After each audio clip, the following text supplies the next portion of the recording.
현실에 유린당한 참혹한 역사를 문학으로 복수한 서사시가 있습니다.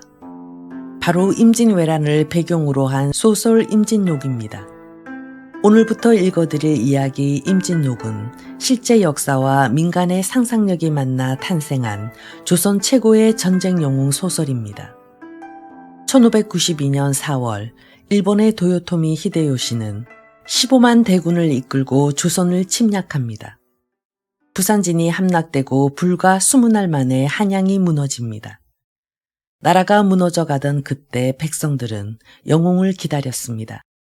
전쟁의 비극 속에서 민중의 열망과 영웅주의가 극대화된 작품 임진록은 조선의 무능과 패배의 상처를 문학으로 치유하려 했습니다. 그래서 임진록은 임진왜란이라는 비참한 현실을 배경으로 하지만 실제 역사에 민중의 판타지가 섞여 있는 작품입니다. 현실에서는 무능했던 지배층 대신 소설 속에서라도 강력한 영웅을 갈구했던 민중의 마음. 이순신, 사명당, 김덕령 등 실존 영웅들이 등장하고 실제 역사에서는 비극적으로 끝났거나 치열했던 순간이 소설 속에서는 어떻게 통쾌하게 재해석되었는지, 또 실존 인물과 허구의 결합을 살피며 청독하는 일은 임진록을 읽는 또 다른 재미가 될 것입니다. 이제 임진록 그 첫 번째 이야기를 시작합니다.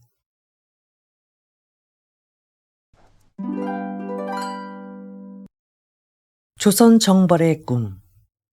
외가 이른바 막부정치라 하여 임금인 천황은 이름만 가지고 있을 뿐 제후 중에서 가장 강한 자가 만기를 휘두르고 있을 때 조선의 조정은 어지러웠다. 선조대왕이 즉위한 지 10년쯤 되는 해다. 처음에 임금은 총명하여 충신을 받아들이고 선정을 베풀더니 차츰 방탕하기 시작해 수많은 궁녀와 희롱을 하고 또한 충신의 바른 말이 귀에 거슬려서 날이 갈수록 임금과 충신의 사이는 멀어져 갔다. 더구나 분당이 생겨 동인과 서인으로 갈라져서 서로 헐뜯기만 했다. 이때 임금 선조는 김귀인이라는 궁녀를 애지중지했는데 그 궁녀의 오라비인 김공양이 있었다.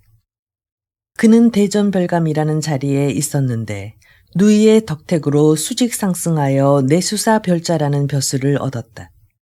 어느 날 김귀인은 임금께 황밀 500근을 긴히 쓸 곳이 있다고 조르니 임금은 김공양에게 명령하여 아무도 모르게 황밀 500근을 대궐에 들여보내라 하였다.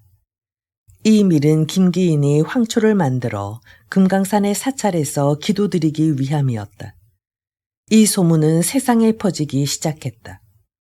비밀이란 있을 수 없는 법. 그래서 백성의 원성이 들끓기 시작하자 충신들은 가만히 있을 수 없었다. 대사관 율곡 이인은 참다 못해 임금께 간하였다. 그러나 선조는 충신의 간함을 듣지 않아서 율곡은 마침내 벼슬을 내놓고 초야에 묻히고 말았다. 그 뒤 우의정 유성룡과 좌의정 정철은 나라의 터전을 바로잡고 백성들의 환심을 얻기 위해 세자책봉을 서둘러야 한다고 의논했다. 이것은 임진난이 일어나기 바로 전해의 일이었다. 이때 임금은 왕자 13형제, 옹주열, 도합 23남매를 두었는데 그중 김귀인의 소생은 왕자 4형제, 옹주가 5인 9남매였다. 세자책봉 문제로 신하들이 의논을 거듭하다가 세정승은 마침내 이 뜻을 임금께 아뢰었다. 그러나 임금은 내 나이 아직 40인데 어찌 세자를 봉하려 하느냐 하며 진노하는 바람에 정철은 마침내 벼슬을 내놓고 물러났다. 이처럼 조정의 어진 신하들은 하나둘 물러나고 김귀인을 둘러싼 무리들만 남았다. 그리고 북방에 오랑캐가 자주 침범하고 식량이 부족했는데 국방을 염려하는 조정은 무조건 쌀을 북쪽으로 가져가는 사람에게는 벼슬을 주기로 하였다. 비록 서자라 할지라도 쌀만 북쪽으로 가지고 가면 벼슬을 주었다. 그래서 남쪽의 쌀값은 뛰어올랐고 쌀이 북쪽으로 몰리게 되었다. 이 틈을 탄 김기인의 오라비 김공량은 사람을 시켜 목화 수만 근을 가지고 북쪽에 가서 쌀과 바꿔왔고 이것을 남쪽에서 되팔아 폭리를 얻기에 이르렀다. 이 소문이 퍼지자 백성들은 펄쩍 뛰고 김공량을 원망할 뿐 아니라 나아가서는 임금까지 원망했다. 이런 사실을 신하들이 모를 리 없지만 충신이 다 물러난 뒤인 만큼 어찌하랴. 오히려 영의정 이사내 같은 사람은 김공량과 내통하는 형편이었다. 그러니 나라의 꼴은 말이 아니었다. 임금은 김기인에게 빠져있고 당파 싸움은 날로 치열해져서 골탕을 먹느니 백성들이요 국기는 실로 누란 지위에 처해 있었다. 한편 외국에서는 제후 가운데 풍신수길이 세력이 가장 커져 있었고 천황은 그에게 관백이라는 벼슬을 주었다. 그는 임진왜란이 일어나기 10년 전에 조선정벌의 뜻을 두고 현소라는 중을 조선의 첩자로 들여보내 팔도강산의 지도를 정밀하게 그려갔다. 현소의 첩자 행위를 백성들은 까맣게 모르고 그저 벙어리 중 한 명이 꽤 쏘다녔고 그를 매우 잘하는 것 같다고 생각했을 뿐이었다. 또한 조선에서는 반역자들이 많이 외국으로 도망했는데 풍신수길은 그네들을 통해서 조선 정세의 어려움을 간파하고 군비 확충에 박차를 가했다. 상반된 보고. 풍신수길은 모든 제후들을 대판성으로 불러 모아놓고 10여 년에는 원나라가 고려군을 앞잡이로 해 우리나라를 쳐들어온 것은 나라의 수치요.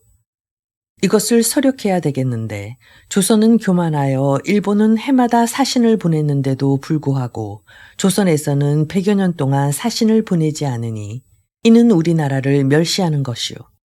반드시 정벌해야겠소. 하고 주장하니 나라안 싸움에 시달린 일본이었건만 제후들은 대의명분이 서는 풍신수길의 명령에 반대하는 자는 없었다. 그들은 모두 찬성했다. 그리고 먼저 조선에 통신사부터 보내기로 결정한 뒤 통신사절은 조선과 가까운 곳에 있는 대마도수에게 맡기기로 했다. 한편 대마도수였던 종의지는 풍신수길이 주는 국서를 받아 대마도로 돌아왔고 그것을 귤강광에게 주어 조선으로 보냈다. 귤강광은 조선의 사정을 잘 아는 자였다. 이때 조선은 율곡 이의를 임금이 다시 불러 대제학, 병조판서, 이조판서에 여러 자리를 주었다. 그는 그때 군사 10만을 양성하여 국방을 튼튼히 하자고 여러 번 주장했으나 태평성대에 군사는 길러 무엇을 하느냐는 반대에 부딪혔고 그래서 그 뜻은 이루지 못했다. 그가 세상을 떠난 지 8년 뒤 선조 24년 신묘에 외국 사신 귤강광이 풍신수길의 국서를 바쳤다. 우리나라가 명나라를 치겠으니 조선은 이존 고려시대에 원나라의 선봉이 되어 우리나라를 쳤듯이 이번에는 조선이 우리나라의 선봉이 되어 명나라를 쳐야겠소. 선조는 이 국서를 보고 기가 막혔다. 선조는 귤강광에게 이렇게 말했다.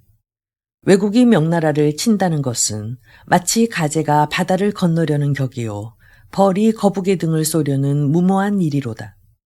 임금이 그를 점잖게 꾸짖어 돌려보내니 풍신수길은 화가 나서 귤강광의 목을 베고 다시 대마도에 종의지를 불러 내가 직접 가거라 하고 일렀다. 종의지를 따라 부하 평조신과 중현소가 동행했다. 종의지 일행은 한양에 와서 예조판서의 융숭한 대접을 받으며 여러 날 묵고 있는데 하루는 이조판서 이덕형이 찾아와서 사담 끝에 조선과 통신하려거든 외국에 들어가 있는 반민을 잡아보내면 될 것이요. 라고 넌지시 말했다. 종의지는 이 말에 그쯤은 어려운 일도 아니요. 라고 말하고 곧 평조신을 외국으로 돌려보냈다. 풍신수길은 종의지에 통지한 것을 접하고 곧 구주 바닷가에 흩어져 사는 조선 반민 190여 명을 잡아보냈다. 그래서 조선에서는 통신사를 보냈는데 정사에는 서인인 황용길, 부사에는 동인인 김성희를 정해 외국으로 보냈다. 풍신수길이 조선 통신사를 접견한 뒤 국서를 보니 글칠에만 교묘하게 했을 뿐 정확한 회답이 없었다. 풍신수길은 화를 발끈내며 내가 누구인 줄 모르는도다. 내가 조선 조정에 글을 보자는 것이 아니야. 라며 다시 국서를 다음과 같이 써주었다. 수백 년 동안 산란하던 천하를 1년에 평정한 수길이다. 우리 어머니가 나를 뵐 때 해를 삼키고 내가 생겼다. 통신사 일행이 돌아온 뒤 임금은 정사 황윤길에게 물었다. 풍신수길의 위인이 어떻던가? 정사 황윤길이 대답했다. 수길의 눈에서는 정기를 쏘이는 것이 있어 반드시 일을 저지르고 말 것 같사옵니다. 임금은 다시 부사 김성일에게 풍신수길의 위인됨을 물었다. 낮바닥이 원숭이 같고 눈은 쥐눈 같사오니 큰 인물은 못 되옵니다. 황윤길의 대답과는 어긋나는 대답을 김성일은 하였다. 임금은 두 사람의 말 가운데 누가 옳은지 알 수 없어 신하들에게 맡겼더니 태평성대에 군사가 다 뭐냐고 군비에 대한 일은 모두 반대요. 또한 황윤길은 서인이요 김성일은 동인이라 당파의 힘으로도 김성일의 주장이 서게 되었다. 왜군의 편성과 명예의심. 조선에 통신사절을 보냈던 일이 실패로 돌아가자 풍신수길은 관백의 자리를 아들 수차에게 물려주고 자기는 스스로 태압이라는 칭호를 차지하고 군사에 관한 일만 전담하기로 했다. 임진년 3월 13일에 풍신수길은 대군을 편성하여 대본영을 명고옥에 두기로 하고 덕천가강, 석전 삼성 이하 모든 장수들에게 명해 출정군의 부대를 조직하니 제1군이 18,700명으로 7,000명은 소서행장이, 5,000명은 종이지가 거느리고 3,000명은 송포진신이 거느리고 2,000명은 유마청신이 거느리고 1,000명은 대총가전이 거느리고 700명은 오도수년이 거느리고 제2군은 22,800명으로 10,000명은 가등청정이 거느리고 10,000명은 와도직무가 거느리고 800명은 상량장안이 거느리고 제3군은 11,000명으로 5,000명은 흑전장정이 거느리고 6,000명은 대우의순이 거느리고 제4군은 16,000명으로 10,000명은 두진의용이 거느리고 2,000명은 모리승신이 거느리고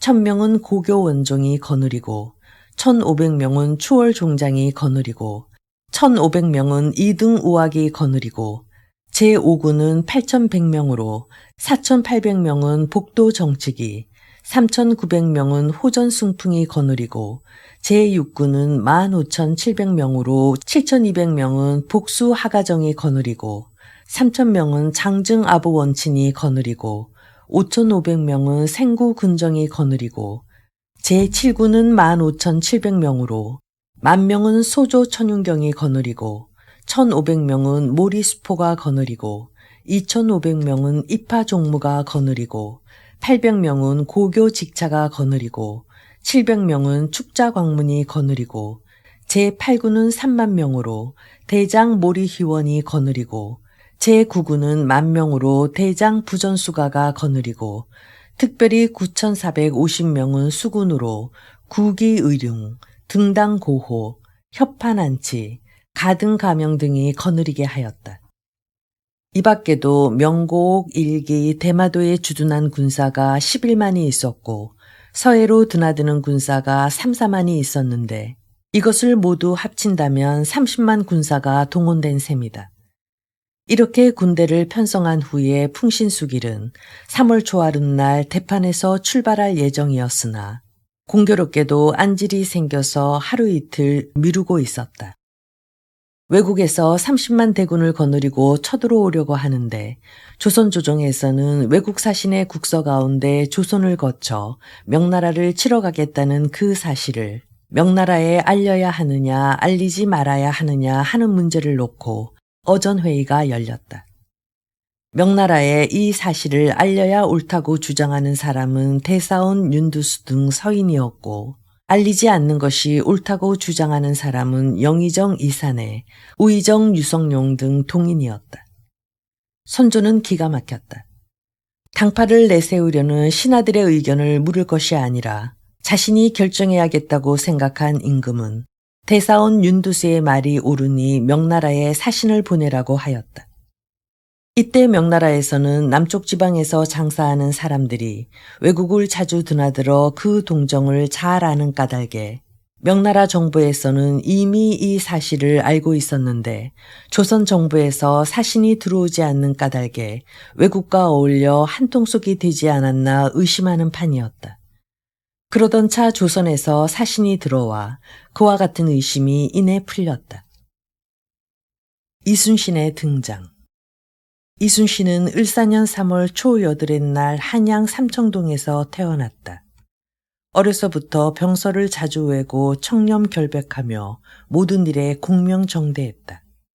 32살에 비로소 묵과에 장원급제한 후 함경도 동구비보의 곤간이라는 작은 벼슬을 3년 동안 지내고 한양으로 올라왔고 나중에 충청병사의 군간으로 옮겼다.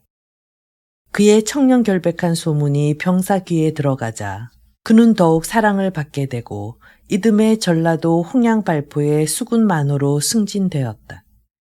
이 벼슬은 수사 밑에 있는 작은 장수를 가리킨다. 이때 전라자수영에는 좌수사로 성박이라는 사람이 있었다. 그는 이순신의 직속 상간이다. 하루는 성박이 사람을 보내 발포 객사들 앞에 서 있는 오동나무를 베어오라고 했다. 성박은 풍류객이었기 때문에 이 나무로 검은고를 만들려고 했다. 이순신은 당장에 거절했다. 이 나무는 관유물이다.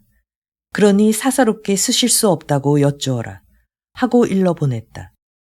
성수사는 속으로 몹시 괘씸했으나 이순신의 말이 정당해 어쩔 수가 없었다. 그리고 수사는 갈려 새로이 이용이라는 사람이 도임했다. 하루는 갑자기 새 수사가 관하 5진의 군사를 점거한다는 명령을 내렸다. 불시에 군령을 받은 5진의 만호들은 군사를 거느리고 수용으로 모여들었다. 이때 이순신이 거느린 진에서는 정원에서 3명의 결혼이 있었는데 다른 진에서는 결혼된 군사가 많았다. 이순신에게서 트집을 잡으려고 노리던 수사는 이순신만 책망하고 제목을 만들어 한양에 징계상신을 하겠다고 얼러댔다. 그러나 이순신은 각진을 점령하고 문부 초본을 입수하고 있었으므로 수사도 징계상신을 올리지 못하고 있었다. 그 후 이모년 5월에 한양에서는 군기 경차관이 군기를 군사하려고 발포로 내려왔다. 이는 가끔 있는 일이기는 했으나 내려온 사람은 바로 이순신이 훈련원 봉사로 있을 때 병조정랑으로 있던 사람으로 그때 그 사람이 자기와 친한 사람에게 계급을 뛰어넘는 벼슬을 주려는 것을 이순신이 반대하여 막은 일이 있었다. 그래서 이 병조정랑은 이순신을 잔뜩 벼르고 있었는데 여기서 공교롭게도 마주치니 생트집을 잡을 것은 뻔한 노릇이었다. 군기경차관은 발포만 후 이순신의 관하에 이르자 군기고를 샅샅이 뒤지며 필요 이상의 트집을 잡는 것이었다. 그러나 이순신은 같이 따라다니며 빙글빙글 웃기만 했다. 군기경차관이 한양으로 돌아간 며칠 후 이순신은 파면당하고 말았다. 개미년 5월에 다시 훈련원 봉사로 자천되었는데 이때 이순신이 발포만으로 있을 때 트집을 잡던 이용이 남병사로 승진되어 있었다. 그는 병사라는 높은 자리에 앉고 보니 부하로 잘난 인물을 얻고 싶어 물색하던 중 문득 이순신이 생각나 자기의 막하가 되어주기를 간청했다. 이순신은 이용이 이전에 저질렀던 잘못을 뉘우치고 찾아주는 것이 고마워 응낙했다. 그리하여 변방 군관이 되어 함경병령으로 들어가서 군사교련에 종사하다가 그해 10월에 함경도 건원보에 곤간이 되었다. 이때 여진족이 자주 난리를 일으켜 변경을 침범함으로써 백성을 괴롭히는 일이 일어났다. 이순신이 공간으로 도임하자 오랑캐 장수 울진해를 진중으로 불러 변경에 쳐들어온 일을 준열하게 꾸짖고 너희들을 편안히 살게 해줄 터이니 너희 추장을 불러오너라 라고 하였다. 울진해는 노략하러 왔던 군사를 수백리 밖으로 물러가게 한 뒤 오랑캐 부락으로 가서 추장을 데리고 왔다. 이순신은 이때 미리 복병을 해두었다가 울진해와 추장이 산모퉁이에 이르렀을 때 방포 일성하여 산속에 숨어있던 군사를 풀어놓아 추장을 사로잡았다. 이순신은 두 놈을 묶어다가 복병사 김우서에게 항복하는 예를 올리게 했다. 여러 해를 두고 근심하던 오랑캐를 무찔러 난을 평정하니 모든 사람이 즐거워하고 이순신에 대한 칭찬이 자자했다. 이 소문이 한양까지 올라가자 조정에서는 크게 기뻐하여 이순신에게 큰 상을 내리려고 했는데 병사 김우서는 셈이 나서 오히려 이순신은 일개 권간으로 주장인 병사에게 알리지도 않고 제 마음대로 일을 처리하였다라고 장계를 올렸다. 그래서 조정에서는 상을 주지 않았다. 이순신은 그해 겨울에 부친상을 당하자 벼슬을 사직하고 아산으로 돌아가 3년상을 치렀는데 이때 나이가 벌써 42살이었다. 병술년 정월에 사복시 주부의 발령을 받아 한양으로 올라온 이순신은 부임한 지 엿새 만에 갑자기 함경도 조산보 만호로 발령을 받았다. 이는 3년 전에 이순신이 건원보 곤간으로 있을 때 오랑캐를 무찌른 공로가 있었기 때문이었고 또한 그 즈음에 오랑캐의 난이 있어 그것을 막고자 함이었다. 이순신은 조산보 만호로 부임한 지 1년 후에 녹둔도 둔정관을 겸직하라는 영을 받았다. 녹둔도는 두만강 속에 있는 섬이다. 둔정관이란 싸움이 오래 계속될 때 한편으로는 싸우고 한편으로는 농사를 짓는 직책이다. 이순신은 친히 녹둔도에 들어가서 섬의 주위를 살피니 때마침 가을이어서 온갖 곡식이 무르익어 황금 바다를 이루었다. 그러나 외로운 섬이므로 자칫하면 오랑캐의 밥이 되기가 쉽겠으므로 군사들에게 영을 내려 섬 주위를 목책으로 둘러막도록 하는 한편 상간인 병사에게 녹둔도를 방해하기에는 군사가 너무 적으니 군사를 더 달라고 편지를 올렸다. 이때 병사 이일은 교만하고 방자한 사람이어서 이순신이 하는 짓이 주제넘다 하여 청을 들어주지 않았다. 그래서 이순신은 여러 차례 편지를 올렸는데 끝내 이 일은 이루어지지 않았다. 그러자 아니나 다를까 추수가 끝나고 나니 오랑캐의 괴수 사송아와 갑청아란 자가 군사를 이끌고 쳐들어와서 녹둔도를 에워싸고 곡식을 빼앗아 가려고 했다. 이때 벌써 지키던 군사들은 60명이나 잡혀가고 울장 안에는 이순신과 군간 이운용과 군사 몇 명이 있을 뿐이었다. 이순신이 전통을 몸에 지니고 나서 보니 바로 괴수 두 놈이 울장을 뛰어넘으려고 했다. 얼른 활을 당겨 쏘자 한 놈이 눈에 맞아 거꾸러지고 또 잽싸게 쏘자 또 한 놈이 양미간을 맞고 쓰러졌다. 이때 이순신은 울장 한 모퉁이를 열어놓고 있는 군사를 모아 고함을 치며 쫓아가니 장수를 잃은 오랑캐들은 혼비백산에서 도망쳤다. 이순신은 즉시로 추격하여 잡혀간 우리 군사 60여 명을 구해냈다. 이 싸움에서 우리 장수도 2명이나 희생되었다. 이 소식을 들은 병사 이일은 응당 기뻐해야 할 일임에도 불구하고 자기보다 뛰어난 인물이 자기 밑에 있다는 것이 싫어서 녹둔도 둔정간 이순신은 쳐들어오는 오랑캐를 무찌르지도 못하고 장수 2명을 잃고 군사 60명을 잡혀가게 하였으니 패군지장이다. 군법을 시행하여 목을 베도록 하라 라는 영을 내렸다. 그리하여 이 일은 이순신을 잡아왔다. 이놈, 너는 녹둔도 방비를 소홀히 하여 장수 2사람이 죽고 군사 60여 명이 잡혀갔으니 패군지장이다. 그러니 공초에 도장을 찍고 군법을 받아라 하고 으르렁댔다. 이순신은 어처구니가 없었다. 이놈이 생사람을 잡으려 하는구나. 속으로는 이렇게 생각했지만 사또 통촉하시오. 소인은 패군지장이 아니라 외로운 군사 몇 명을 거느리고 사력을 다해 오랑캐를 무찌르고 잡혀갔던 군사 60명을 구해왔소이다. 군사가 만일 조금만 더 있었더라면 두 장수는 죽지 않았을 터인데 아깝게 죽었소이다.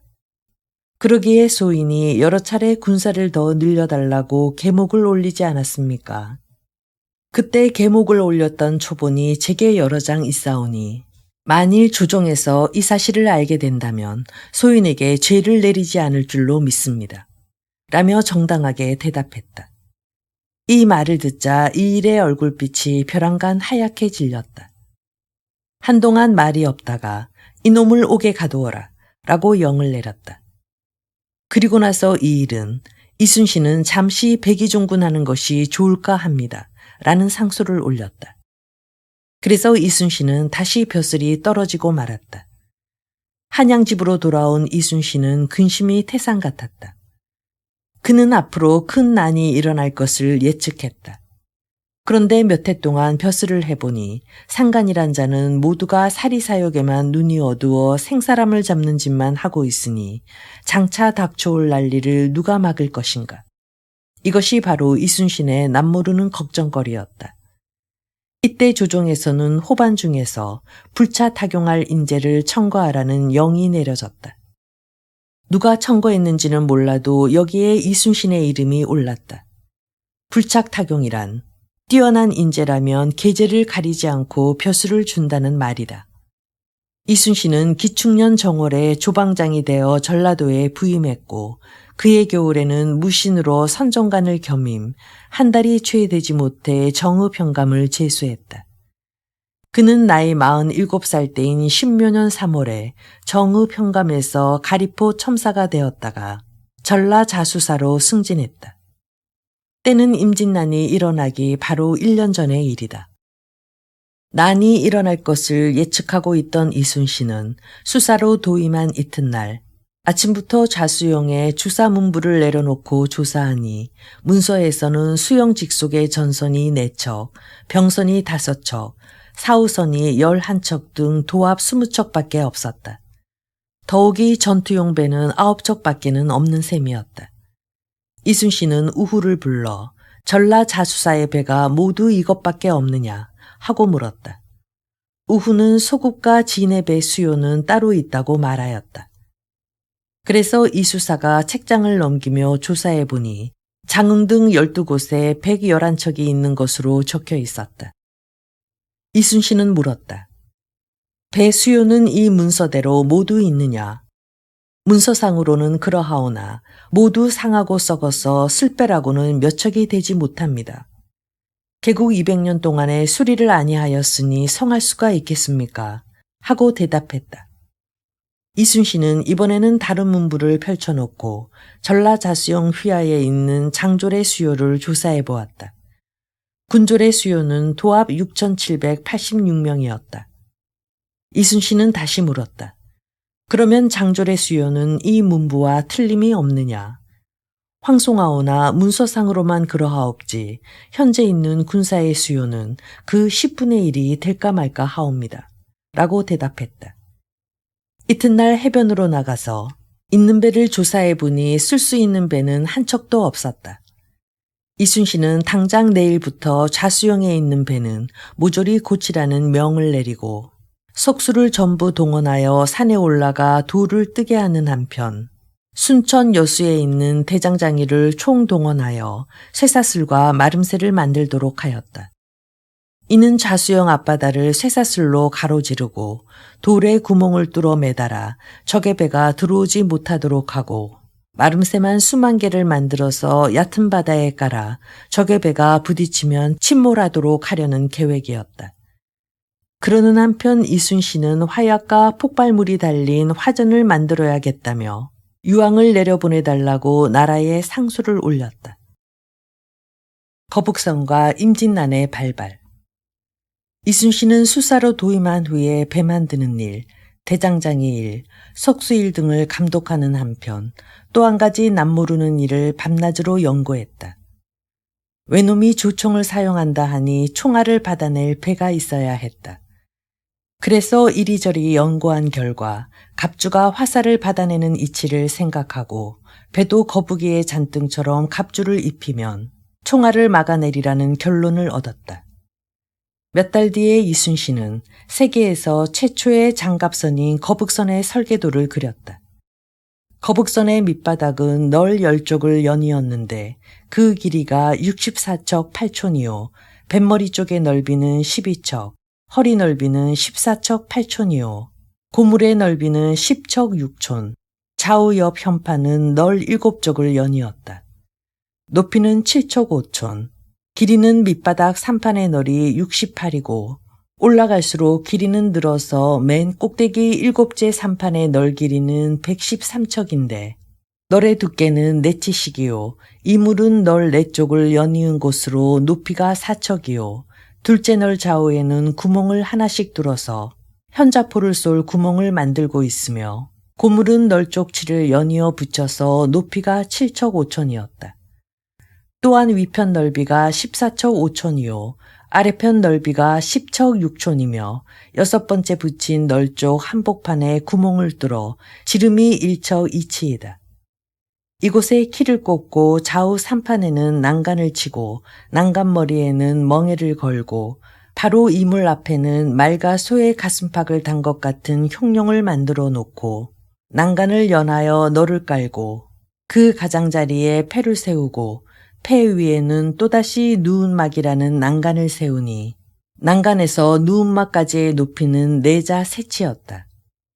누운막의 좌우편에는 각각 11쪽의 널을 펴 비늘 모양으로 연달아 덮고 등성 마루에는 한치 5푼쯤 되는 틈을 내 돛대를 세우고 뉘게 하도록 하였다. 뱃머리에는 용의 머리나 거북의 머리를 달게 했는데 뱃속에서 군사가 유황과 염초에 불을 당기면 용의 입과 거북의 입으로 시커먼 연기를 뿜게 되어 있었다.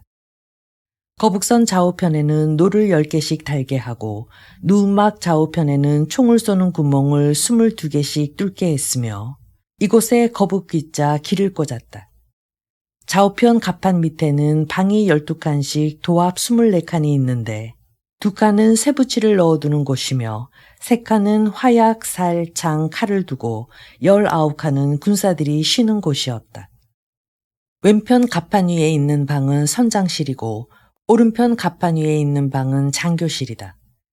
그리고 또다시 갑판 위에는 10십자로 좁은 길을 만들어 사람 하나가 간신히 다닐 만한 길을 만들고 나머지는 창과 칼, 새꼬챙이를 질비하게 꽂아 놓았다. 이것은 적병이 배 위로 뛰어들면 발을 붙이지 못하게 하자는 계획이었다. 참으로 엄청난 창의력이었다. 이순신은 거북선에 설계도를 만들어 놓고 1등 편수를 불러다가 이러한 배의 2촉을 빨리 만들도록 시켰다. 아무리 빨리 만들어도 5달은 걸리겠습니다. 하고 편수는 말했다. 이순신은 마음이 몹시 초조했다. 앞으로 5개월이라면 왜군이 쳐들어올지도 모르는 일이기 때문이다. 그러나 그것은 불가항력적인 일이었기 때문에 가급적 빨리 만들도록 부탁한 뒤에 전라자수성 안에 사는 목수는 모두 동원시켜 밤낮을 가리지 않고 배를 만들었다. 어느덧 추운 겨울이 지나고 봄이 되니 거북선의 모습이 차차 완성되어 갔다. 때는 외적이 쳐들어오기 이틀 전인 임진년 4월 12일, 세계 최초의 장갑선인 거북선의 진수식을 거행하는 날이었다. 전라자수 이순신은 대맹선에 올랐다. 앞에는 기패관, 기고관이 수군절도사의 영귀와 북을 들고 서 있고 그 다음에는 순천부사, 보성군수, 광양현감, 나간현감, 녹도만호들의 각 진영장들이 뒤따르고 그 뒤에는 좌수영 소속 군관 수백 명이 병선 수십 척을 나누어 타고 뒤를 따랐다. 거북선은 닻을 올렸다. 무서운 용머리를 떡 버티고 푸른 물결을 차고 스르르 뜨기 시작했다. 바닷가에 운집한 군중들은 탄성을 발했다. 환성은 하늘을 찌르는 듯했다. 북소리와 나팔소리가 나면서 거북선 앞에 진치고 있던 초판들은 부하수군을 지휘하며 행동을 개시했다. 청동으로 만든 현자총통 대포를 거북선에 옮겨 실었다. 하나의 무게가 115근이나 되었다. 이 총통에 화전을 쏘면 2,000보밖에 떨어지게 된다. 현자총통 수십 개를 실은 뒤 그보다 더 큰 지자총통을 옮기기 시작했다. 무게가 470근이나 되었다. 이 총포에 장군전이라는 화살을 쓰는데 화살의 길이가 9자 2치 3푼이었다. 다음에는 수백 명의 수군이 활과 창을 들고 갑판 아래층으로 들어가서 화살구멍 하나씩을 차지한다. 이때 이순신이 탄 대맹선에서 다시 연기를 흔들었다. 이것은 배들이 진군하라는 군요였다. 산더미 같은 배가 물결을 헤치면서 내달았다. 이윽고 북소리가 나고 거북선의 속력을 멈추면서 벼랑간 꽝 소리가 나며 용의 아가리에서 시커먼 연기가 일어나는 순간 거대한 장군전 불화살이 휙 하고 나가며 뒤미쳐 불철한 수백 개가 쫙 퍼지면서 검은 연기를 뚫어 헤치고 불비를 쏟았다. 이는 거북선 용의 아가리에 장치한 지자총통을 쏜 것이었다. 이 한 방에 구경꾼들은 눈을 동그랗게 뜨고 혀를 내둘렀다. 한동안 천지개벽이라도 일어난 듯 엄청난 연습이 끝난 뒤에 이순신 장군은 연습을 중지하라는 영을 내리고 거북선의 머리를 돌렸다. 이리하여 거북선의 진수식은 막을 성대히 내렸다. 나라에 큰 변이 일어나려면 어떤 징조가 반드시 있는 법이다. 임진난이 일어나기 한 달 전 임진년 3월 보름쯤 경기도 양주군의 동창에 있는 태조대왕릉에서 보름망제를 올릴 때 벼랑간 울음소리가 나서 재간들이 무서워 도망친 일이 일어났다. 그 후 밤이면 날마다 이 울음소리가 나서 무슨 변이 일어날지 모른다며 민심이 동요되었다. 한편 그해 4월 14일 바로 외적이 부산에 상륙하던 날에는 대궐 안에 푸른 무지개가 서더니 임금에게로 뻗쳤다. 임금이 자리를 피하면 이 무지개는 임금을 따라서 뻗쳤다. 그러나 그때는 통신시설이 없던 까닭에 외적이 쳐들어온 것을 조종에서는 까맣게 모르고 있었다. 한편 외국의 풍신수길은 안질이 완치되자 임진년 3월 14일에 28만 군의 대군을 동원해 대마도로 모이도록 명령을 내렸다. 이 대군이 모이는 데는 한 달이나 걸렸다. 마침내 4월 12일 소소행장, 종이지, 평조신이 선봉장이 되어 병사 4만이 까마귀 떼처럼 바다를 덮고 부산을 향해 쳐들어왔다. 이들은 밤새도록 항해하여 4월 13일 새벽 몇 시쯤 부산진에 착륙하기 시작했다.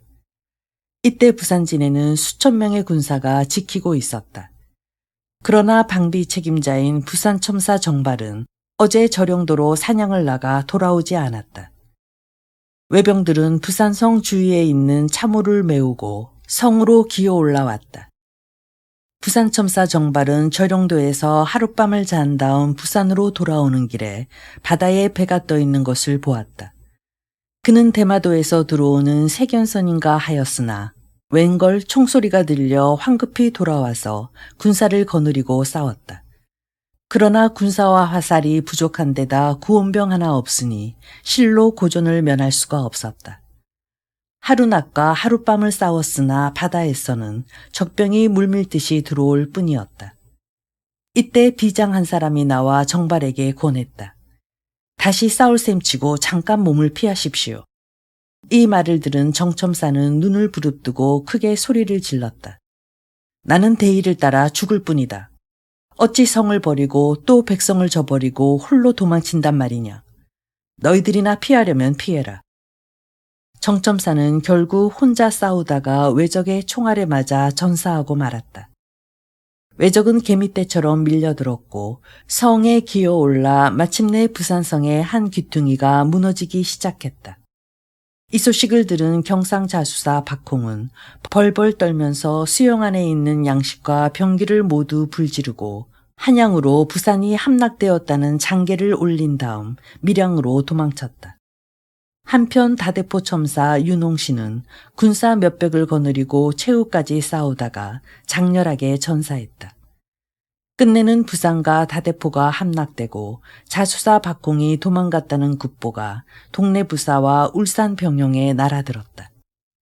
이때 동네 부사 송상현은 즉시 말을 달려 이문을 경상감사와 울산 병영에 있는 좌병사 이각에게 그리고 울산 군수 이연암, 양산 군수 조용규에게 보내고 구원병을 청한 후 한편으로는 군사를 동원시켰다.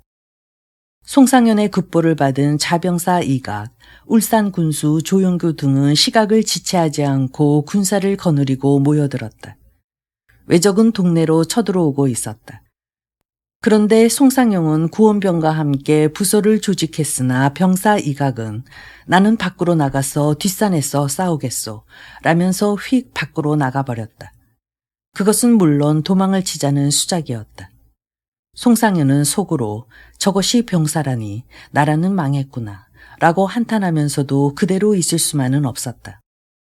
병사께서는 뒷산 소산에 진을 치겠다고 말씀하시니 다른 방법이 있는 모양이군요. 그러나 우리는 동네성을 사수하기로 합시다. 적군의 이마바지가 되는 남문은 내가 지킬 터이니 조방장 홍윤관은 북문을 지키고 양상군수는 우의장이 되어 동문을 지키고 대장 송봉수와 교수 노계방은 내 참모가 되어 남문에서 나를 도와주시오. 송상현은 옷을 입고 칼을 찬 다음 남문으로 향했다. 한편 외장 소소행장의 휘하에 있는 5만의 외병들은 수용을 짓밟고 14일 낮에는 동네로 쳐들어와서 성 밖에 진을 치고 널조각에 다음과 같은 큰 글씨를 써서 남문 밖에 꽂아 놓았다. 싸울 테면 싸우고 싸우지 않으려거든 길을 빌려달라. 그러나 이 글을 본 송상현은 널조각에 답을 써서 붙였다. 죽기는 쉬운 일이되 길을 빌려주기는 어렵도다. 이 글을 본 외장 소소행장은 영을 내렸고 이어서 조총을 쏘는 소리가 콩복듯 하였다. 송상현은 친히 문루에 올라서서 총과 화살을 쏘게 하고 돌팔매질을 하게 했다. 외적은 이렇게 얼마 동안 싸우다가 성 안의 군사가 까딱하지 않는 것을 알자 사다리를 놓고 기어오르기 시작했다.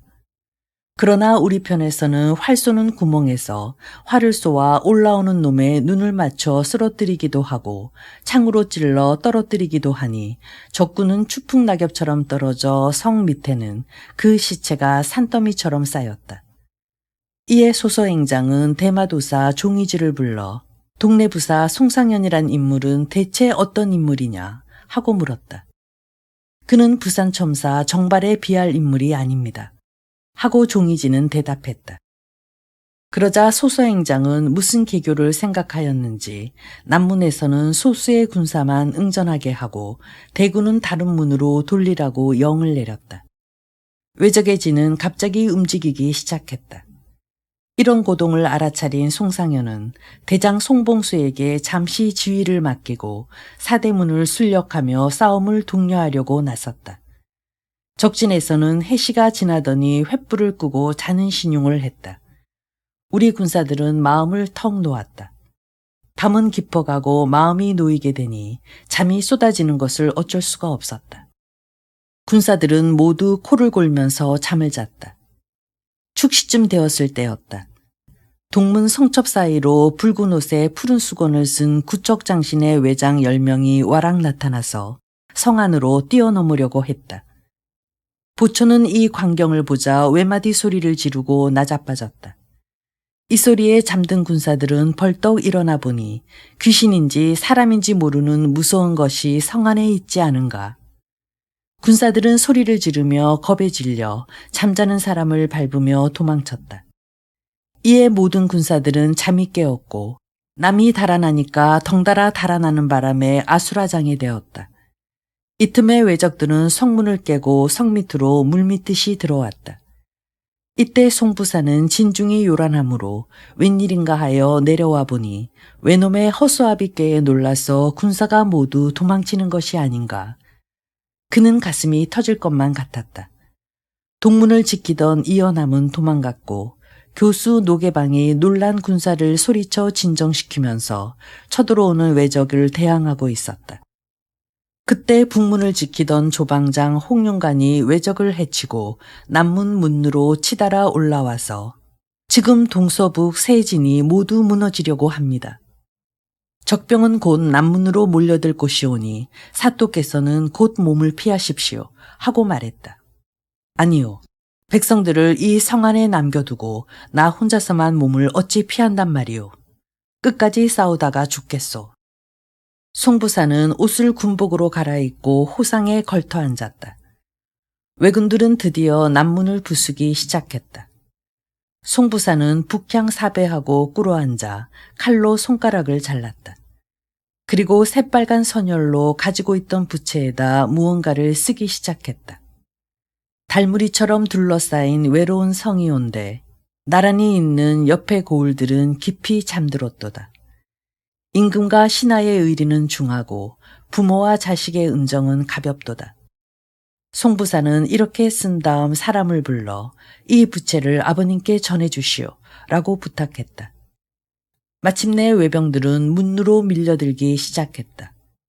외장 한 놈은 송부사를 사로잡으려고 시퍼런 칼을 들고 덤벼들며 항복하라고 협박했다. 그러나 송부사는 벌떡 일어나서 칼을 휘둘러 적장의 머리를 베었다.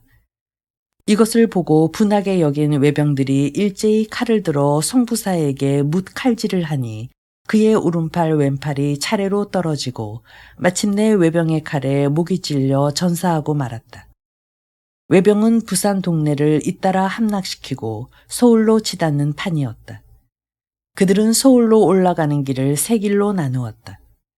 가운데 길로는 소서행장의 군사가 나아가고 왼쪽 길로는 가등청정의 군사가 그리고 오른쪽 길로는 흑전장정의 군사가 나아가기로 하였다. 그해 4월 27일에는 마침내 성주까지 외의 손에 떨어지게 이르렀다. 기녀 농계와 금섬 이야기. 여러분, 흔히 농계하면 진주 남강의 기생으로 알고 계시죠? 하지만 후대의 기록을 보면 농계는 원래 양반가의 딸로 진주성 전투를 이끈 최경의 장군의 소실이었습니다. 우리가 잘 아는 농계는 전라도 장수 출신으로 임진왜란 당시 의병장이자 경상 우병사였던 최경의 장군과 깊은 인연이 있습니다. 최경혜가 장수 현감으로 있을 때 무제한 농계를 구해준 것을 계기로 두 사람은 부부의 연을 맺었습니다. 이어 낭독될 이야기지만 1593년 제2차 진주성 전투에서 성이 함락되자 최경혜 장군은 남강에 투신하여 자결합니다. 이에 농계는 남편의 원수를 갚고 나라의 원한을 풀기 위해 기생으로 위장해 왜군들의 승전잔치에 잠입했고 외장이 빠져나가지 못하도록 모든 손가락에 가락지를 끼고 외장 게야무라 로쿠스케를 껴안고 남강으로 뛰어내린 것입니다. 외국은 이 일이 창피해 외장 게야무라 로쿠스케의 무덤도 만들지 않았다고 합니다. 방금 낭독한 동래부사 송상현 장군의 곁에는 금섬이라는 의로운 기녀가 있었습니다. 임진왜란이 터지자마자 왜군이 동래성으로 밀고 들어왔고 송상현 부사는 싸워서 죽기는 쉬우나 길을 빌려주기는 어렵도다 라는 유명한 말을 남기고 끝까지 싸우다 순절합니다. 송상현의 첩이었던 기생 금섬은 전쟁통에 남편을 찾아 동래성까지 달려왔지만 이미 송상현은 전사한 뒤였습니다.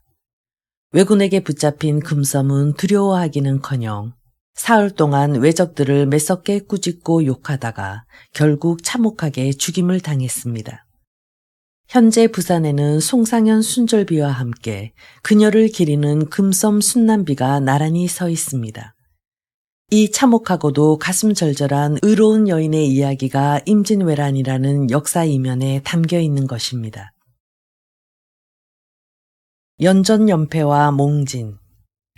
왜적이 바다를 건너 부산에 쳐들어왔다는 경상자수사 박홍의 장계는 4월 17일 아침에야 한양에 들어왔다. 뒤이어 부산도 함락되었다는 장계가 올라왔다. 영의정, 좌의정, 우의정 등은 눈이 휘둥그레져서 임금께 국보를 아뢰고 대장감을 물색했다. 그리하여 이 일을 순변사로 삼아 왜적이 들어오는 가운데 길을 막게 하고 성은길로 좌방어사를 삼아 왼편 길을 막게 하는 한편 조경을 우방어사로 삼아 오른편 길을 막게 했다. 이때 소서행장은 4월 20일 대구를 함락하고 그 다음 날은 인동을 떨어뜨렸다. 또 가등청정은 4월 21일에 경주를 떨어뜨리고 24일에는 영천을 함락하고 이어서 안동, 군위, 비안 등 모든 고을이 차례로 떨어졌다. 왜적은 분열을 겁탈하고 백성의 재산을 뺏는 한편 장정을 죽이는 등 남쪽의 비보는 시시각각으로 잇따라 한양으로 들어왔다. 동네가 함락되고 송상현이 전사했다. 울산이 함락되고 이각이 도망쳤다. 대구가 떨어졌다. 경주도 떨어졌다. 날아오는 소식은 모두가 절망적인 것뿐이었다. 선조는 당황하였다. 순변사 이 일만 가지고는 어려울 듯하여 좌의정 유성룡을 도채찰사로 명하였다. 이것은 전쟁을 도맡아 보는 높은 벼슬이었다. 유성룡은 병조판서를 자신의 신복인 김웅남으로 제소하고 부도채찰사를 겸임시켰다. 임금은 또한 신립으로 도순변사를 삼아 순변사 이일의 뒤를 돕도록 했다. 순변사 이일은 처음에는 단기로 내려갔지만 나중에 별장 유옥이 정병 300명을 거느리고 뒤따라 내려왔다.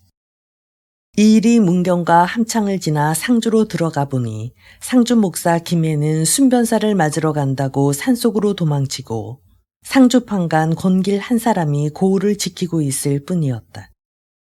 순변사 이일은 군사가 한 명도 없다는 이유로 공기를 죽이려 하니 그는 애걸하며 하루만 여유를 주면 산간벽지를 돌며 군사를 모아오겠다고 하였다. 그리하여 권길은 과연 수백 명의 군사를 모아들였다.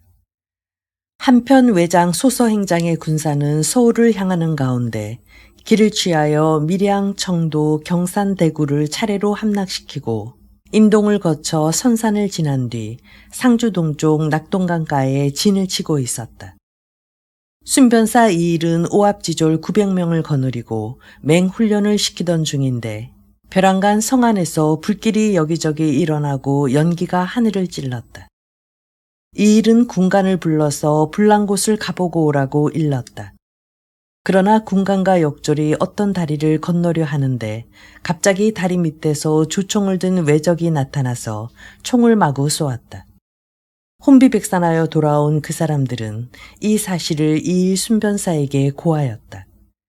그는 급히 영을 내려 활로 대적하게 하였으나 오합지졸들은 조총을 도저히 당해내지 못하였다.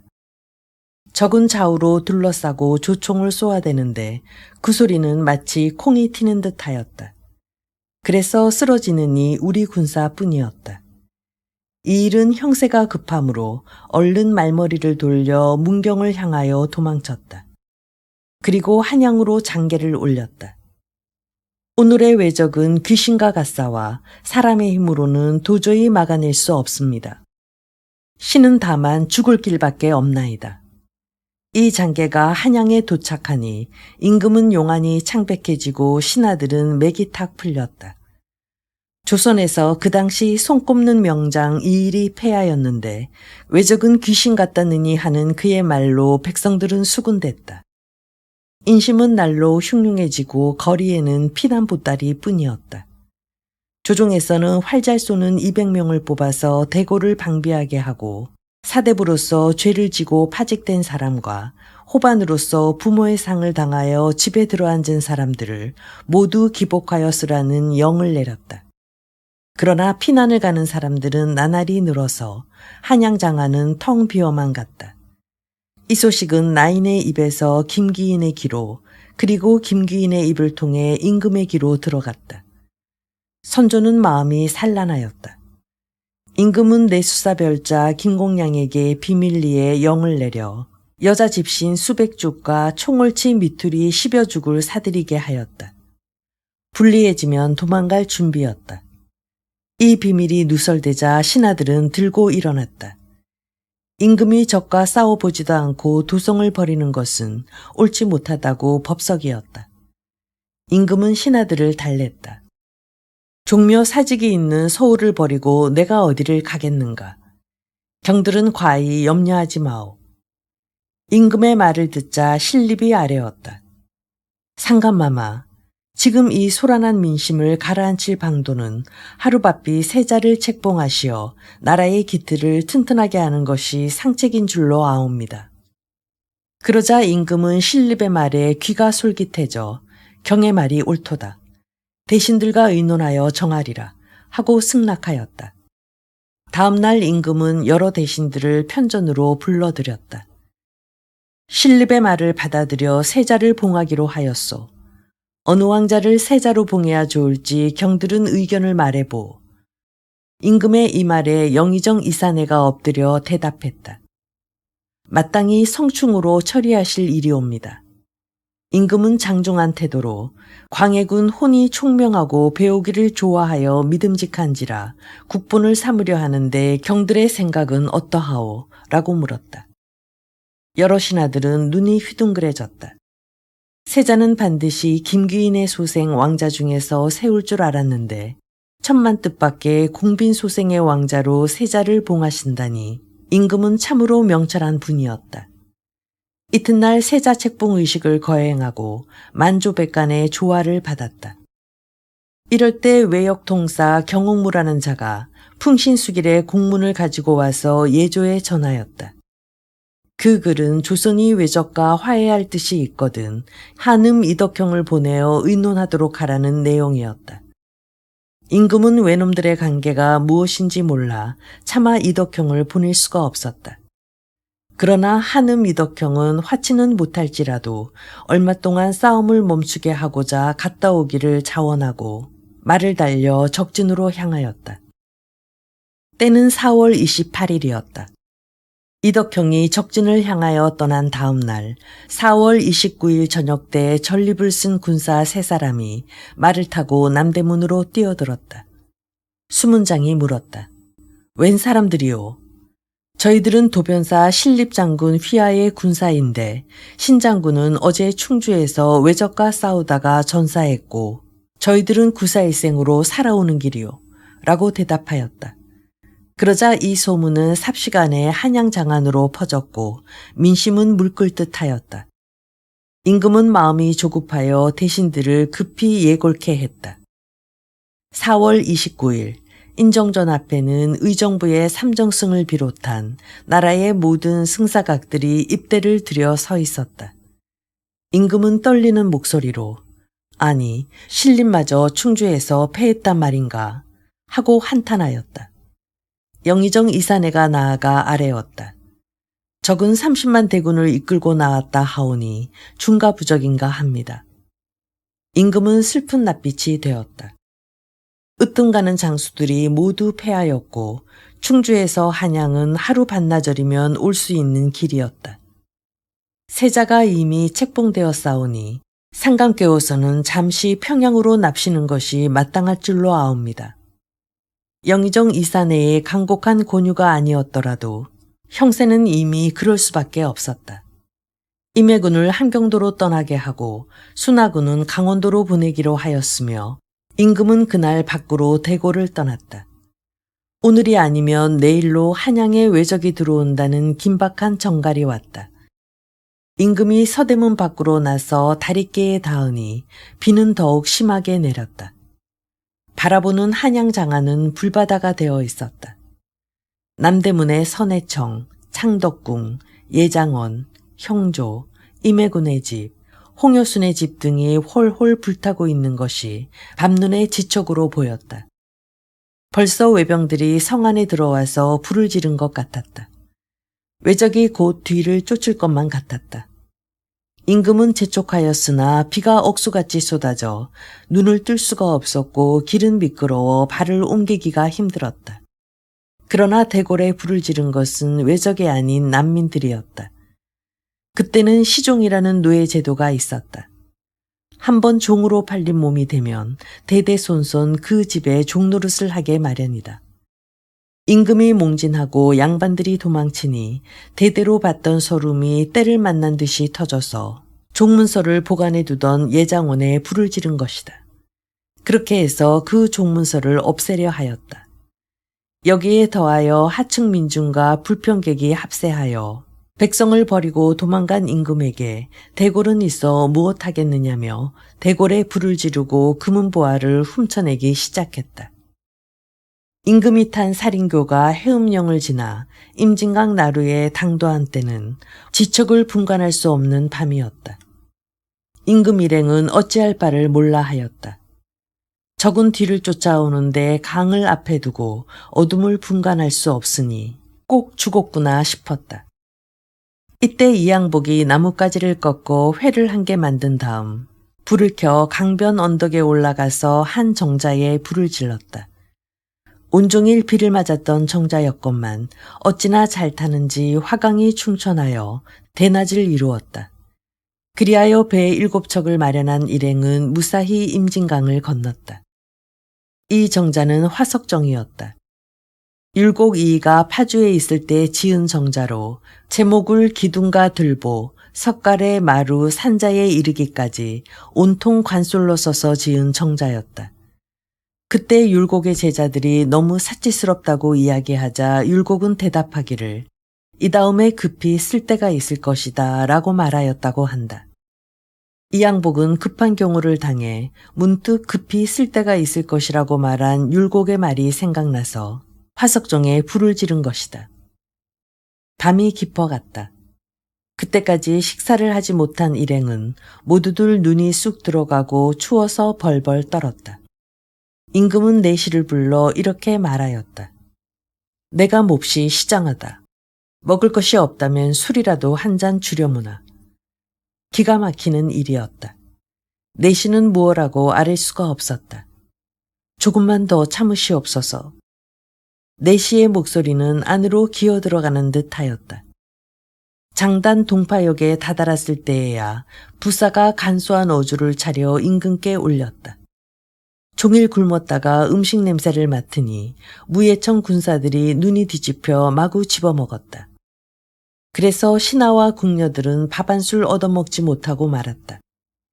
이튿날 아침이 되어보니 설상가상으로 하인놈들이 도망가 버렸기 때문에 임금을 모실 수가 없었다. 모두 허탈한 기분이 되어 있을 때 마침 서흥부사 남이가 군사 수백 명과 말 60匹를 이끌고 임금을 호위하러 온다는 정갈이 왔다. 일행이 동파역을 떠나 널문에 이르렀을 때 풍덕군수 이시영이 길가에 군막을 치고 기다렸다가 음식을 차려 올렸다. 모든 신하들도 비로소 이틀 뒤에야 배불리 먹을 수 있었다. 아랫사람까지도 골고루 얻어먹었다. 임금 일행이 송도로 들어가니 송도 백성들이 길가에 늘어서서 통곡하는 사람도 있고 소리를 지르는 사람도 있었다. 그런가 하면 심지어 임금에게 돌을 던지며 행패를 부리는 사람도 있었다. 임금에게 돌을 던진 일은 보통 일이 아니었다. 뿐만 아니라 내수사 자별 김공양과 영의정 이사내에 대한 원망이 자자하니 이 일을 처리하지 않고 송도에 머물러 있을 수가 없었다. 어전에는 모든 신하들이 모여들었다. 임금은 몹시 진노하였다. 어제 내가 남문 밖에서 당한 일은 한심스러운 일이로다. 임금이 이런 꼴을 당하였으니 신하 중 어느 누가 책임을 져야 할 일이 아니겠느냐. 대체 누구 때문에 이 일이 이렇게 되었단 말이냐. 임금의 옥성이 높아지자 간관과 헌관들이 어전에 나아가서 아뢰었다. 영의정 이사내의 죄가 큰 줄 아래오. 영의정 이사내는 김공양과 배가 맞아서 대궐한 궁금에까지 손을 뻗어 결탁하였sap고 또 한양도성을 버리고 나오는 날 몸이 영의정 자리에 있으면서도 상감마마께 만류는 하지 못할 망정 오히려 빨리 납시기를 청하였사오니 나라를 그르친 죄 크다 아니할 수 없나이다. 임금은 이 말이 사리에 닿지 않음을 알았다. 대사관들은 듣거라. 이사내가 김공양과 교분이 두텁다고 하지만 그 때문에 나라를 그르치고 외적을 불러들였다고야 할 수 없는 일이 아니겠느냐. 부제학 홍인상이 아뢰었다.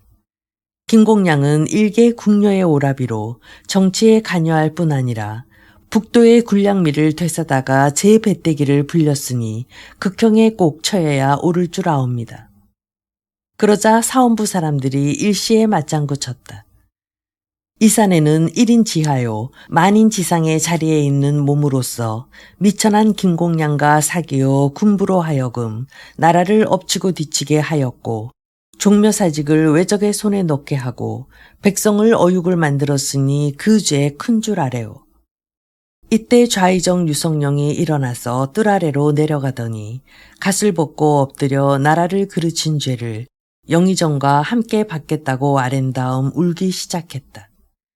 임금은 진노하여 자리를 일어섰다. 이튿날 5월 4일에 임금은 남문루에 올라 보진을 차리고 앉아 불호와 선비들을 불러놓고 위로한 다음 그들의 숨김없는 회포를 말하라고 하였다. 10여 명의 선비가 어전에 부복하고 아뢰었다. 오늘날 이 나라가 이 지경이 된 것은 모두 영의정 이사내와 김공량이 배가 맞아 일을 저지른 때문이었고 그 때문에 외놈들이 쳐들어오게 되었사오니 백성들은 모두 이사내와 김공량에게 원한을 품고 있삼나이다. 그러하옵고 좌의정으로 있던 정철은 억울하게 귀양을 갔사오니 다시 불러서 쓰신다면 민심이 가라앉을 것으로 아뢰입니다. 상감은 크게 느낀 바가 있었다. 그대들의 뜻을 저버리지 않으리라. 좋은 말로 이와 같이 위로한 뒤에 그들을 돌려보냈다.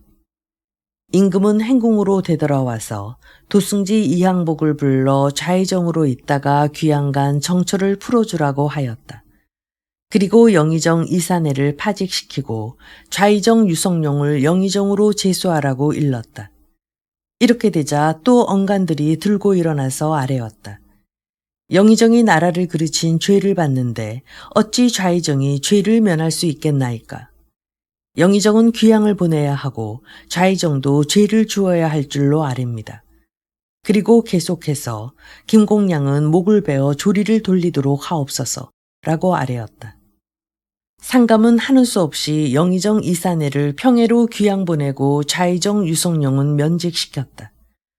한편 김공량의 목을 베라고 하였으나 김공량은 이미 어디론가 달아나고 없었다. 유성룡이 면직을 당하자 이 중에도 당파심을 버리지 못한 서인들은 유성룡을 귀양 보내야 한다고 주장하였다. 이 소식을 들은 이항복은 펄펄 뛰었다.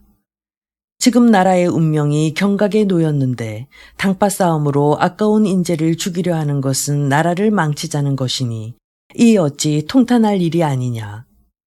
이러다가 쓸만한 인재는 상관 곁에 없을 것이니 이후부터는 파직을 당한 사람이라도 자유로 행궁을 나가지 못하도록 하자.